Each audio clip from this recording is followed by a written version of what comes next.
I am Shmuel Bowman, Executive Director of Operation Lifeshield. Could you tell us a little about Operation Lifeshield? Sure. Operation Lifeshield is a grassroots or grasstops organization that started as a response to the Second Lebanon War in 2006. And we place bomb shelters throughout Israel, especially in the south, in the Gaza Belt area, and in northern Israel. Actually, today we're actually placing shelters all over the country as it becomes a very serious problem. And we're also involved in other security and defense projects, basically protecting lives in Israel. Protecting lives of Jews in Judea and Samaria? Primarily in the border areas of Lebanon and in the Gaza Belt area. And we protect all people, Jews, Christians, Muslims, foreign workers, any person in Israel everyone is threatened. Rockets are colorblind. Does Hamas care that they might be killing Muslims of themselves? Seems not really, because in southern Israel, for example, Bedouin Muslim communities have been targeted or they have come under rocket attack. In northern Israel, there are many Arab communities and they've come under attack. And it seems that they don't really care too much about hitting their own people. So why should ambulances and bomb shelters be financed by people outside of Israel, when you would think that it should be part of the Defense Department's budget when they spend so much money on Navy and Air Force? That's a really good question. And the problem is that not everything can be, or I don't think everything actually should be funded by the government. There's an attitude in Israel of volunteerism. There's an attitude in Israel of, not relying on the government for everything, and therefore the idea that everyone can participate, including in the organization, setting up and funding of projects outside of the purview of the government is welcomed, and it also gives people an opportunity, I think, to participate and say, hey, I can actually be part of protecting lives in Israel. So we don't do anything that's tactical or military. That's not our area.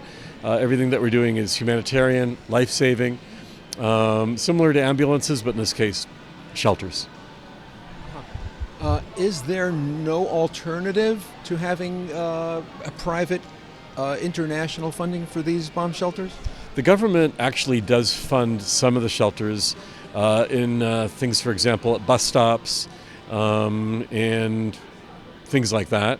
But there's a whole area that isn't being looked after in public areas: parks, schools, kindergartens, synagogues, mosques, churches, senior citizen homes, all those sort of things, public bomb shelters.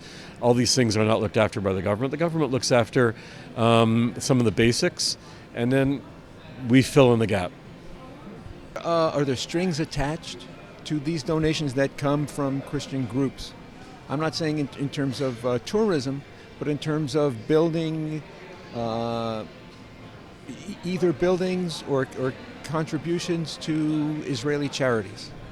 No, we've never, we've been around since 2006, and we've worked with all sorts of donors. We've never, ever had any situation where there's strings attached. I think everybody understands that their donations are there to provide literally concrete and tangible protection, and that's kind of like where it ends. It's basically donations are made in order to help protect lives in Israel, and the best way to do that is through a good, solid bomb shelter that you can go and run into when the siren goes off, without any strings attached or any conditions or nothing has ever been asked of us. Are these bomb shelters public? I guess the public ones would be accessible to people of all denominations, anyone who happens to be outdoors when the rockets come. Yeah, exactly. So, as I say, rockets are colorblind. They're not aimed at a specific group. We've had bomb shelters where, situations where Jews and Arabs wind up in the same bomb shelter. I actually personally experienced this shortly after October the 7th.